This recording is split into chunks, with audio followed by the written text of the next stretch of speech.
ह्रौं जूं सः ॐ भूर्भुवः स्वः। ॐ त्र्यम्बकं यजामहे सुगन्धिं पुष्टिवर्धनम् उर्वारुकमिव बन्धनान् मृत्योर्मुक्षीयमामृतात्। नमस्कार साथियों, मैं आचार्य उमेश दसवां आपका स्वागत करता हूँ मेरे इस वीडियो चैनल जिसका नाम है ज्योतिष दृष्टि। मित्रों, आपके अपार स्नेह के द्वारा मेरा मन गदगद हो जाता है और बड़ी प्रसन्नता होती है जब मुझे लोगों से सुनने को मिलता है कि आचार्य जी, आप भ्रम में न डाल करके और यथार्थ बात बता करके जन जीव के साथ में, नेचर के साथ में जुड़ करके चलने की आप वार्तालाप करते हो तो बड़ा सुखमय जीवन हमारा बनता चला जाता है। मित्रों, इस पृथ्वी से पंचभूतों से यह शरीर बना है। जल, तेज, वायु, आकाश और पृथ्वी। इन्हीं पंचभूतों के शरीर के साथ में यदि हम जुड़ करके चलते हैं तो इनका संरक्षण यदि हम करते हैं तो हमारे जीवन में भी सुख का आनंद मिलेगा। पृथ्वी का ध्यान करें, पृथ्वी को अग्रसर बनाएं, उपजाऊ बनाएं, जल का संचय करें, जल और जीवन के लिए आगे बढ़ाएं, वायु जो है दूषित न होने दें और जो तेज है, आकाश है, उसको स्वच्छ रखें, साफ रखें तो हमारा जीवन इन तरंगों से तरंगित हो जाता है। इसीलिए जीवन के अंदर इन पंचभूतों के साथ में, पंच तत्वों के साथ में जरूर मिल करके चलना चाहिए। वातावरण आपका यदि सुगंधित है, वातावरण यदि आपका अधिक ऑक्सीजन लिए हुए है तो प्रकृति आपको सुखदायक और आपके शरीर को आनंददायक बनाती है। ये छोटे छोटे विचार जीवन के अंदर जब आते हैं, साफ सफाई का ध्यान रखें, व्यवस्था ठीक रखें, मित्रों से सहयोग लें तो बड़ा लाभ मिलता चला जाता है। साथियों, यही छोटी छोटी बातें आपके जीवन में आपको अग्रसर बढ़ाती हैं। नमन्ति फलना वृक्षो नमन्ति गुणिनाजन स्वस्थ वृक्षापि मूर्खापि नानमन्ति कदाचन। फल वाले वृक्ष झुक जाते हैं, ऐसे ही जो विद्वान लोग हैं वो नम्र रहते हैं और जो सूखे पेड़ होते हैं और जो है मूर्ख लोग होते हैं वो कभी नहीं झुकते। इसलिए जीवन के अंदर फल वाले वृक्ष बनिए जो दूसरे को छाया भी दें, दूसरे को आनंद भी दें, दूसरे को सुख भी दें। इन्हीं विचारों के साथ आइए चलते हैं साप्ताहिक फलादेश में। मेष राशि वालों के लिए यह सप्ताह बहुत ही लाभकारी है। धन, ऐश्वर्य, मान सम्मान हर प्रकार से इनको सफलता प्राप्त होगी। परिवार में सुख आनंद मिलेगा। वृष राशि वालों के लिए भी समय ठीक चल रहा है। धन ऐश्वर्य की वृद्धि होगी, मान सम्मान बढ़ेगा, मित्रों से सहयोग मिलेगा, परिवार में सुख समृद्धि बनी रहेगी।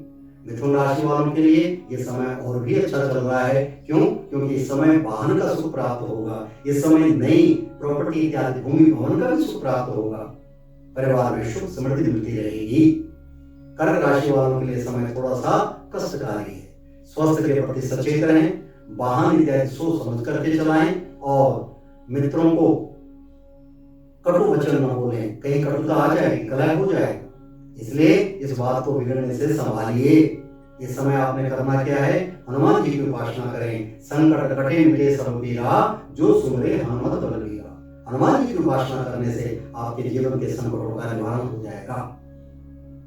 सिंह राशि वालों के लिए समय अच्छा है। धन ऐश्वर्य की वृद्धि होगी, मान सम्मान बढ़ेगा, परिवार में सुख आनंद मिलेगा और सूर्य भगवान की उपासना करें। ओम ह्रीं हंस ऋणी सूर्याय नमः। इस मंत्र को आप नित्य प्रति कम से कम 9 बार बोलिए। भगवान की कृपा से आपके जीवन के अंदर नया संचार उत्पन्न होता चला जाएगा।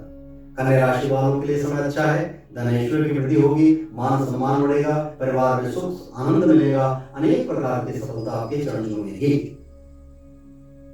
तुला राशि वालों के लिए समय ठीक चल रहा है।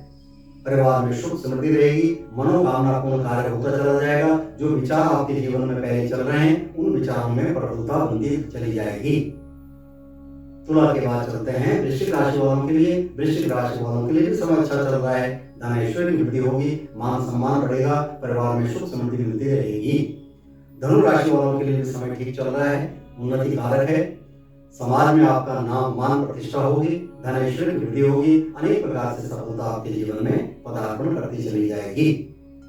धनु के बाद चलते हैं मकर राशि वालों के लिए। मकर राशि वालों के लिए समय थोड़ा कष्टकारी है। वाहन इत्यादि से चोट लगने की संभावना होती है।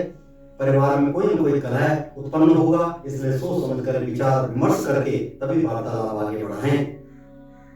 मकर के बाद चलते हैं कुंभ राशि वालों के लिए। कुंभ राशि वालों के लिए समय ठीक चल रहा है, लाभकारी है, मित्रों से सहयोग मिलेगा, धनेश्वर की वृद्धि होगी, परिवार में सुख समृद्धि बनी रहेगी। मीन राशि वालों के लिए बहुत ही उत्तम समय चल रहा है। अनेक प्रकार की सफलता आपके चरण चूमेगी, नए विचारधारा आपके जीवन में आएगी और नया पदार्पण हो सकता है आपके जीवन में अब अग्रसर होने की पूर्ण संभावना है। इसलिए इस सप्ताह के अंतर्गत गौ सेवा कीजिए, चींटियों को जो है तिल चावल शक्कर डालिए, बड़ा लाभ मिलेगा, मित्रों से सहयोग मिलेगा, अनेक प्रकार की सफलता आपके जीवन में पदार्पण करती चली जाएगी। मित्रों, ये तो 12 राशियों का एक भाव था। अब सभी को करना क्या चाहिए? यदि इस जीवन के अंतर्गत आप करना चाहते हो, जहां कहीं भी हो, जिस जगह भी हो, सबसे पहले तो चीज है वृद्ध आश्रम में जाकर वृद्ध की सेवा करें, अपने से बड़ों का मान सम्मान करें। नौकरी चाकरी में नौकरी इत्यादि पेशे में हो तो अपने माताओं के साथ में बड़ा स्मृत स्नेहिल व्यवहार रखें, बड़ा लाभ मिलेगा। आपकी वाणी आपके जीवन में त्वरित हो जाएगी यदि आप किसी के साथ सम्मोहन रूप से वार्तालाप करते हो। किसी के दुख में सहयोगी बन जाइए, उसके दुख का निवारण कर दीजिए, आपका दुख तो स्वयं ही परमात्मा काट ले।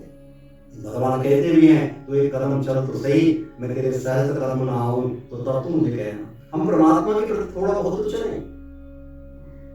घर में जितने बड़े बैठे हैं उनका मान सम्मान करें, उनका आप जो है सत्कार करोगे तो आपको परमात्मा भी सत्कार के रूप में ही पुण्य देगा।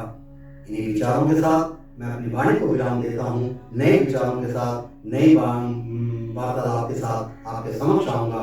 तब तक के लिए नमस्कार। और मेरा आपसे एक अनुरोध है, विशेषकर मैं बार बार कहता हूँ, कृपा करके प्रातःकाल 8 बजे से लेकर के रात्रि 8 बजे तक आप टेलीफोन के वार्तालाप कर सकते हैं।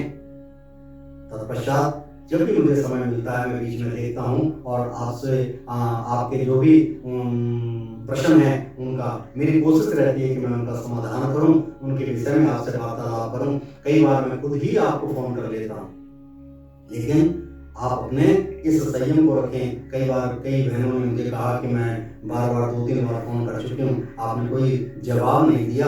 मैंने कहा बेटा हो सकता है मैं व्यस्त रहा हूँ, सब मेरी वैसे तो कोशिश रहती है मैं देख करके जिनके नाम आए रहते हैं ट्रू कॉलर में, उनके नाम देख करके कहाँ के हैं। तो कृपा करके आप जब अपनी कुंडली भेजते हैं या डेट ऑफ बर्थ टाइम भेजते हैं मेरे व्हाट्सएप में, तो अपने स्थान का भी जिक्र कीजिए कि आप कहाँ से हो, क्या कर रहे हैं, कहाँ जन्म हुआ। कई लोग डेट ऑफ बर्थ और टाइम दे देते हैं, स्थान का बताते नहीं।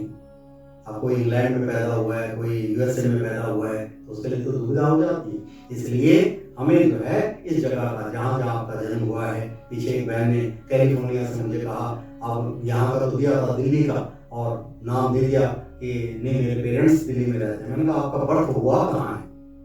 तो बाद में पता चला तो कैलिफोर्निया में पैदा हुई। तो उसी के हिसाब से कुंडली बनानी पड़ती है ना।